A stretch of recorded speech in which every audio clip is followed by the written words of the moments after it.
എന്റെ പൊന്നാ, നമ്മള് മാത്രമുള്ള ഈ നിലാവുള്ള രാത്രിയില് എന്റെ പൊന്നിന് എനിക്ക് എന്താ തരുന്നത്? ഞാനൊരു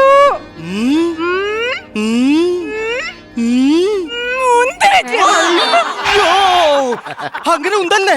എനിക്ക് നീന്താൻ അറിയാൻ പാടില്ല. നീന്താൻ അറിയാൻ പാടില്ലെങ്കിലും സിറ്റുവേഷൻ നോക്കി എനിക്ക് മുങ്ങാൻ അറിയാം. നമ്മുടെ കല്യാണം കഴിഞ്ഞിട്ട് 2 ആഴ്ചയായി. നമ്മുടെ ആദ്യ രാത്രി ഇന്ന് വരെ നമുക്ക് ആഘോഷിക്കാൻ പറ്റിയിട്ടില്ല. നിന്റെ അടുത്ത് വന്നൊന്ന് ഇരിക്കാനോ ഒന്ന് മിണ്ടാനോ ഇതുവരെ പറ്റിയിട്ടില്ല. അത് നിങ്ങളുടെ അമ്മയാണ് കാരണം. അമ്മ എന്ത് ചെയ്തു? നിങ്ങൾക്കറിയോ, ഞങ്ങളുടെ ഫസ്റ്റ് നൈറ്റിന്റെ അന്നേ ഞാൻ ഇങ്ങേരെ മുഖത്ത് നോക്കി ഇരിക്കുകയായിരുന്നു. അപ്പൊ ഇങ്ങേരെ അമ്മ വന്ന് പറയാ, ഇങ്ങേരെ മുഖത്ത് നോക്കിയിരിക്കുന്ന സമയം കൊണ്ട് നിനക്ക് എന്റെ തലയിൽ വന്ന് 4 പേൻ നോക്കി തന്നൂടെടി. അങ്ങനെ പുലർച്ചെ 4 മണി വരെ ആ തള്ളയുടെ തലയിൽ പേനും നോക്കി ഞാൻ ഇരുന്നത്. അവസാനം തലയിൽ വിഗഴിച്ച് വെച്ചിട്ട് പറയാ, ഇനി മോള് പോയി കിടന്ന് ഉറങ്ങിക്കോ. അമ്മേനെ അങ്ങനെ കുറ്റം പറയൊന്നും വേണ്ട. കല്യാണത്തിന് മുമ്പ് ഒരൊറ്റ പെണ്ണുങ്ങളുടെ മുഖത്ത് നോക്കാൻ അമ്മ സമ്മതിക്കത്തില്ലായിരുന്നു. കല്യാണം കഴിഞ്ഞിട്ടാ മുഖത്ത് മാത്രം നോക്കാൻ സമ്മതിക്കും. അങ്ങനെ വിളിക്കല്ലേ. വിളിക്കുമ്പോ എന്റെ കയ്യിലെ രോമ എണീറ്റ് ജിം അടിക്കുക. അല്ല, രോമാറ്റക്കുള്ളൂ. നീ ഇങ്ങോട്ടൊന്ന് വന്നേ.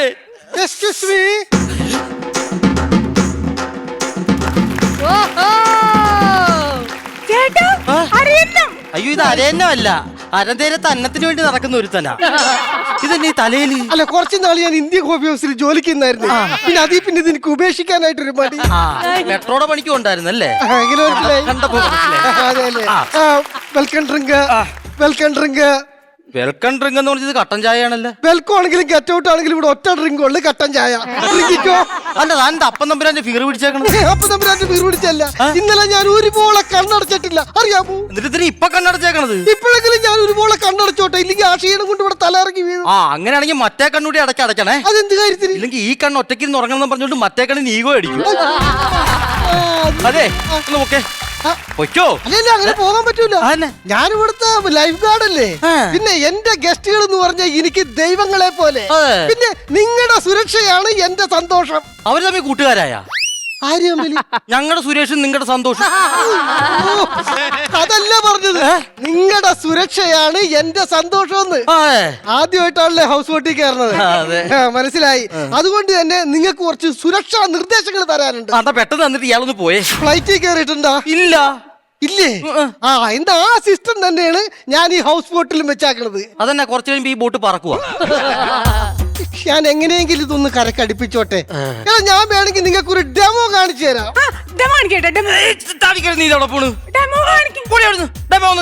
അല്ല, ഇവിടുന്നുള്ള യാത്ര വേണമെന്നുണ്ടെങ്കിൽ നിങ്ങൾക്ക് ഡെമോ കാണണം.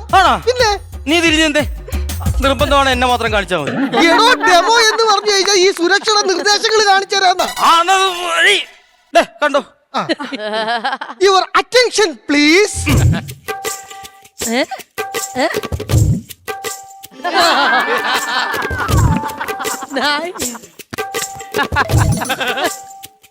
മനസ്സിലായില്ല? അയ്യോ, എന്നെ മനസ്സിലായില്ല. ഞാൻ നേരത്തെ വെൽക്കം ഡ്രിങ്ക്. അയ്യോ, അതല്ല, ഈ കാണിച്ചത് മനസ്സിലായില്ല. അത് മനസ്സിലായില്ലേ? അത് മനസ്സിലാക്കി തരാം. അതായത് ഹൗസ് ബോട്ട്, ഇതിനെന്തെങ്കിലും അപകടം പറ്റിയിട്ട് നമ്മൾ 3 പേരും വെള്ളത്തിൽ മുങ്ങിപ്പോയാൽ നിങ്ങൾ ഒറ്റക്ക് നീന്തി രക്ഷപ്പെടരുത്, എന്റെയും കൂടി രക്ഷപ്പെടരുത്. ഇങ്ങനെ കൈ സഹായത്തിന് വേണ്ടിട്ട് ഞാൻ മുമ്പ് ഒരു ബംഗാളി പയ്യന് നിർത്തിയായിരുന്നു. അവൻ എനിക്ക് പണിക്കാരനല്ല, എന്റെ അനിയനായിരുന്നു. അവൻ എന്റെ അനിയൻ. നിങ്ങളുടെ അമ്മയ്ക്ക് 2 മക്കളായിരുന്നു. ഞാനൊരു സ്നേഹം പറഞ്ഞതാ. പിന്നെ അവരുണ്ടാലേ ഞാനുണ്ണു, ഞാനുണ്ടാലേ അവരുണ്ടു. പിന്നെ ഞാൻ ഉണ്ടത് ആ ബംഗാളിന്റെ 16. ഒരു ദിവസം അവൻ ഇത് സൈഡിൽ നിന്നിട്ട് ഈ ഓളം പെട്ട് എണ്ണിക്കൊണ്ടിരിക്കായിരുന്നു. അവന്റെ തലയ്ക്ക് തന്നെ ഓളമാണോ? ഇവൻ മൊത്തത്തിൽ കയറി മുറിക്കുവാണല്ലോ. കൊച്ചിനോട് പറയാ, അവൻ ഈ ഓളം പെട്ട് എണ്ണിക്കൊണ്ടിരിക്കായിരുന്നു. ഈ സമയത്ത് കാല് വഴുതി അവൻ വെള്ളത്തിൽ പോയി. ഞാൻ എന്റെ തോളെ കയറി തോർത്തെടുത്ത് ഇട്ട് കൊടുത്തു. പക്ഷെ എന്റെ പിടിവിട്ട് അവൻ ആ കായലിൽ കൊഴുകി പോയി. ആരോട് പറഞ്ഞില്ലേ? ഞാനപ്പൊ തന്നെ ഫയർഫോഴ്സിനെ വിളിച്ച് പറഞ്ഞായിരുന്നു. എന്ത്? ആ തോർത്ത് കിട്ടുകയാണെങ്കിൽ എനിക്ക് തന്നെ.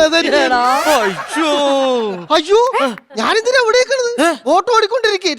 ബോട്ട് നിയന്ത്രിക്കാൻ ആരെങ്കിലും വേണ്ടേ? താനാ ഡ്രൈവർ? പിന്നെ ഞാനില്ലേ ഡ്രൈവർ? അപ്പൊ പിന്നെ ലൈഫ് ഗാർഡാ? അതും ഞാൻ തന്നെ. എന്നാ പിന്നെ താൻ പോയി ബോട്ട് നിയന്ത്രിക്കണോ? അതല്ലേ? പിന്നെ ഇവിടെ നിൽക്കുന്നതിനാണ്.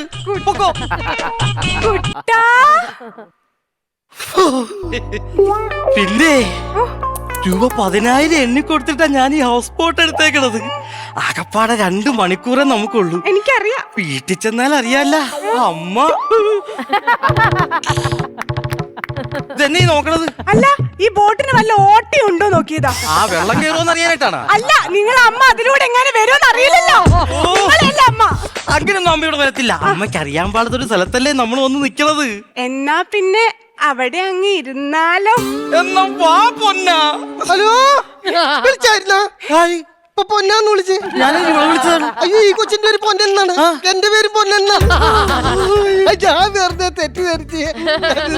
ഇവിടെ താൻ ഇവിടെ പോയി ബോട്ട് ചെയ്തിരിക്കില്ല. ബോട്ട് വളർത്തി ഇടിച്ചു കയറും. അതിന് നിങ്ങൾ എന്തിനാ പേടിക്കണത്? സ്റ്റിയറിംഗ് എന്റെ കയ്യിലല്ലേ.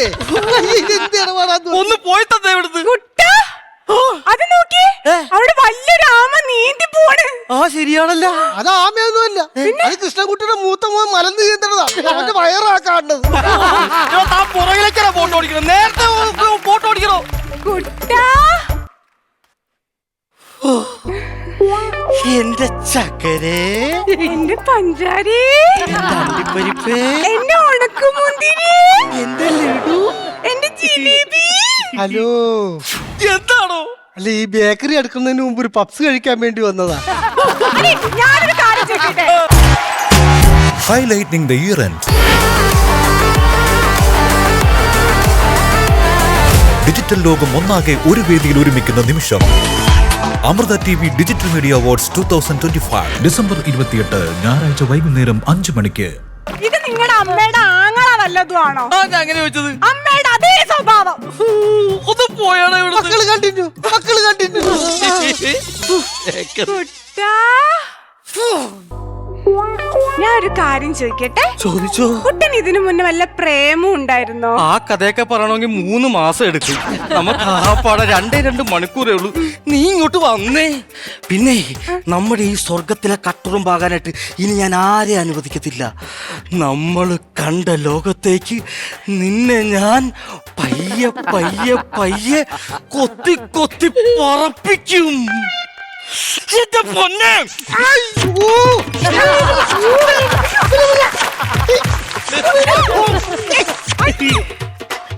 പൊന്നാ, എന്താ എന്ത് പണിയാണോ കാണിച്ചത്? നീ എന്ത് പണിയാണോ ഈ കാണിച്ചത്? മണിക്കൂറിന് 10,000 രൂപ വെച്ച് എന്നെ തരത്തിലുള്ള ഞങ്ങൾ ഇവിടെ കയറിയത്. അത് 2 മണിക്കൂറല്ലേ? ഇപ്പൊ എന്റെ മര്യാദ അനുസരിച്ചിട്ട് 2 മണിക്കൂറും 10 മിനിറ്റ് കഴിഞ്ഞ് ഈ ബോട്ട് തിരിച്ച് കരയിലെത്തി. അത് പറയാനല്ലേ ഞാൻ വന്നത്. അയ്യോ അപ്പൊ സമയം കഴിഞ്ഞാ? പിന്നെ സമയം കഴിഞ്ഞില്ലേ? എല്ലാവരും ഇറങ്ങിക്ക്. അയ്യോ, ഇനി നമ്മൾ എന്താ ചെയ്യാ? നീ വിഷമിക്കണ്ട. ഇനി എത്ര രൂപ ചെലവായെന്ന് പറഞ്ഞാലും നമ്മുടെ ആദ്യ രാത്രി നമ്മൾ ഫ്ലൈറ്റിൽ വെച്ച് നമ്മൾ ആഘോഷിക്കും. പാടി. അല്ലല്ല ഒന്ന് നിന്ന്. അടുത്ത വെള്ളിയാഴ്ച വരെ ഒന്ന് വെയിറ്റ് ചെയ്യാൻ പറ്റുമോ? എന്തിന്? അടുത്ത വെള്ളിയാഴ്ച എന്റെ ഒരു ഫ്ലൈറ്റ് ട്രിപ്പ് ഉണ്ട്. പൊന്നാ, എന്താ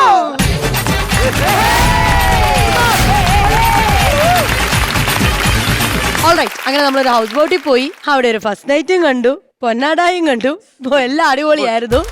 അങ്ങനെയെങ്കിൽ ഈ പൊന്നന്മാർക്ക് എത്രത്തോളം ബാറ്ററി ചാർജ് കയറി എന്നുള്ളത് നോക്കിയാലോ? പൊന്നാടാ നോക്കടാ, വാടാ നോക്കടാ. കരനിറയെ പണമൊഴുകണ കളി പറന്നിറയേണ്ട ചിരി ചിരി പല ചിരി ധൃതതുണ്ടന താളത്തിൽ